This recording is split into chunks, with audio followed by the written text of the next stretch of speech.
La chronique bourse, la quotidienne Zone Bourse, Anthony Bondin.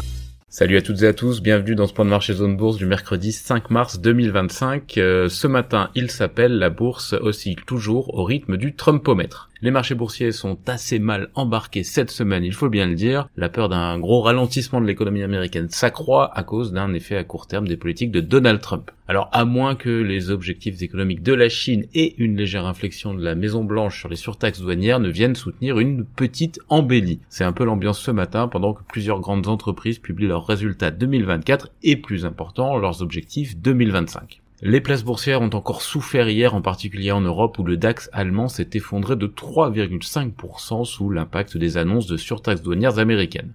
Des principaux partenaires commerciaux des États-Unis, l'Allemagne est en effet le seul à ne pas avoir été frappé de surtaxe. Les candides pourraient s'en réjouir, mais les réalistes n'ont aucun doute sur le fait que cela place une grosse cible sur l'UE en général et sur l'Allemagne en particulier, en tout cas pour la prochaine salve préparée par Washington. À Francfort hier, c'est la très stratégique industrie automobile qui a été laminée, au même titre que les gros exportateurs traditionnels comme Siemens et ses filiales. La chute du DAX a emporté l'Eurostoxx 50, il a perdu 2,8% hier. Les seuls indices qui ont résisté, ce sont ceux qui sont lourdement lestés en valeur défensive, comme le SMI suisse ou le Belvin belge. Ils ont quand même perdu environ 1%. Du côté de Paris, le CAC 40 a cédé 1,85%, avec quelques cachettes quand même, comme Thales qui a publié de bons chiffres et qui a le bon goût d'opérer dans le secteur de la défense. On a aussi eu une hausse du côté de Sanofi, qui reste un acteur défensif prisé des investisseurs, et mention spéciale à Danone, qui a bouclé en hausse de 5%. Le titre a profité du report des financiers vers les entreprises de la consommation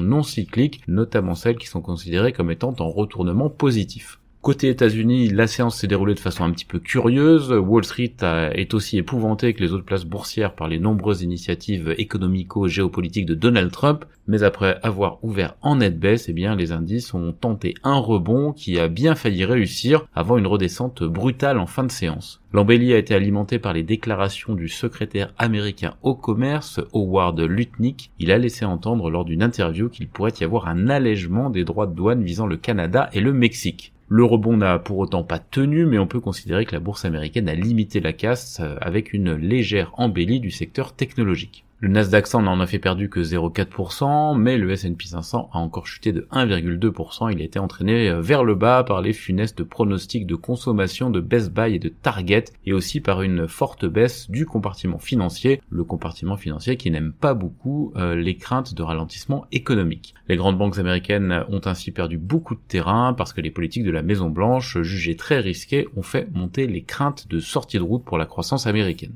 On a deux gros événements qui sont aussi télescopés ces dernières heures. D'abord le discours fleuve de Donald Trump devant le Congrès américain, durant lequel il a assez logiquement vanté sa politique, fustigé ses adversaires et annoncé quelques mesures chocs, notamment l'annulation des subventions de l'administration Biden au secteur des semi-conducteurs. Alors ce n'est pas que Trump n'aime pas les semi-conducteurs, mais il considère que c'est au secteur de se financer s'il veut participer à l'essor économique américain. Le locataire de la Maison Blanche a par ailleurs reconnu qu'il y aura quelques perturbations, entre guillemets, pour les États-Unis à cause des surtaxes douanières, mais il a aussi dit que ses services sont prêts à prendre ce risque et que ça ne fait que commencer. Pendant ce temps, en Chine, le Congrès national du peuple a fixé un objectif de croissance économique d'environ 5% pour 2025. C'est un niveau identique aux 2 dernières années, en dépit de la pression que fait naître la guerre commerciale renaissante. Du coup, le marché retrouve un vieux serpent de mer. Il spécule à nouveau sur le fait que Pékin va prendre des mesures de soutien pour contrer la politique commerciale américaine et aussi relancer sa consommation intérieure toujours faiblarde. Les questions de défense restent bien sûr au cœur des débats en Europe, alors que le président ukrainien Volodymyr Zelensky a battu sa coulpe pour tenter de renouer le dialogue avec Donald Trump. Ce dernier ne s'est pas du tout attardé sur la question ukrainienne devant le Congrès cette nuit, mais il a quand même indiqué avoir pris acte de la volonté du dirigeant ukrainien de revenir à la table des négociations. Côté publication, il y a un gros contingent de valeurs emblématiques de l'économie dite traditionnelle sur les deux rives de l'Atlantique aujourd'hui, et on a aussi en bonus une star de l'IA, Broadcom, en clôture de Wall Street ce soir. Ce matin, ce sont plutôt Adidas, BASF, Merck, KGaA, Galderma, Geberit ou encore Reckitt qui occupent le terrain en Europe. Côté Asie-Pacifique, eh bien les objectifs économiques chinois et les déclarations de Lutnick servent de terreau à un rebond prudent. Ça irrigue aussi les marchés du vieux continent d'ailleurs en préouverture. Le Nikkei 225 japonais progresse de 0,4%, comme le CSI 300 chinois. Le Hang Seng, qui est toujours plus réactif, bondit de 2,3%. On a aussi des gains qui dépassent 1% du côté de l'Inde, de Taïwan et de la Corée du Sud. Il n'y a guère que l'Australie qui manque à l'appel ce matin, avec une clôture en baisse de 0,7% pour l'ASX. L'ASX qui a un gros contingent bancaire en son sein et qui est donc grévé par la baisse de ses banques. Les places européennes sont attendues en hausse ce matin dans un environnement qui reste marqué par une volatilité supérieure à la moyenne. Ça signifie donc que les tendances du début de séance ne sont pas forcément celles de la suite. En ce qui concerne les entreprises, Thales a mis en garde les gouvernements contre la dépendance à l'égard des systèmes de type Starlink. On sait que, par exemple, un titre comme Eutelsat bondit depuis 2 jours parce que c'est une alternative au réseau satellitaire américain. Stellantis a mis aussi en garde de son côté ses concessionnaires contre les conséquences des droits de douane et déclare être en pourparlers avec l'administration Trump à ce sujet. La Société Générale s'est associée à Palantir pour renforcer la protection internationale contre les crimes financiers. La SCOR a dégagé des bénéfices en 2024 un petit peu plus élevé que prévu en dépit d'une exposition de 140 millions d'euros à la réassurance des incendies en Californie. GTT a annoncé une nouvelle commande de cuves pour 2 méthaniers en Asie. Forvia a prévenu que l'impact serait énorme pour les tarifs douaniers de Trump sur l'industrie européenne de l'automobile, mais on s'en doutait un petit peu. Atos a publié ses résultats 2024. Le traité de fusion entre la société foncière lyonnaise et Colonial a été signé. On a aussi des news du côté d'Hoffmann Green Cement, de Vasiva, de Forcy, de Dronevolt ou encore de Mastrad. On a aussi les publications de valeurs moyennes comme Antin, Lançon ou encore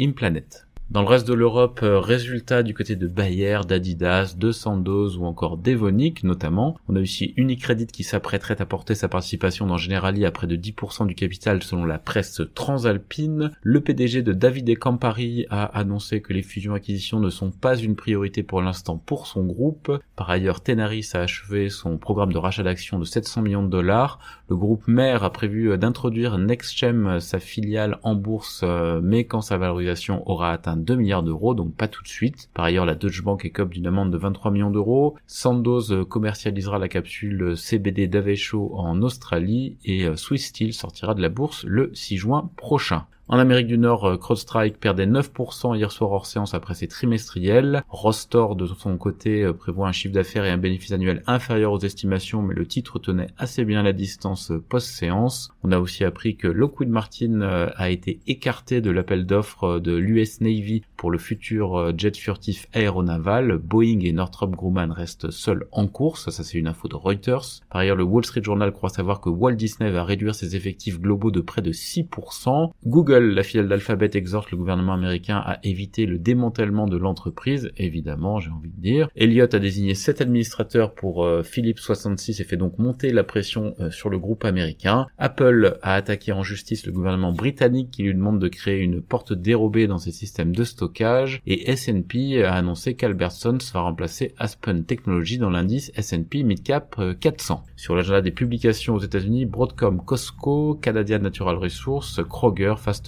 ou encore HP Enterprise. Dans le reste du monde, le groupe de Hong Kong CK Hutchison va céder ses ports du canal de Panama à un consortium emmené par BlackRock. Prada a affiché une croissance de 25% de son bénéfice en 2024 et une hausse de 17% de son chiffre d'affaires, et Nippon Paint finalise l'acquisition d'AOC pour un montant de 2,2 milliards de dollars. Voilà, c'est terminé pour ce point de marché du jour. Je vous souhaite une très bonne journée.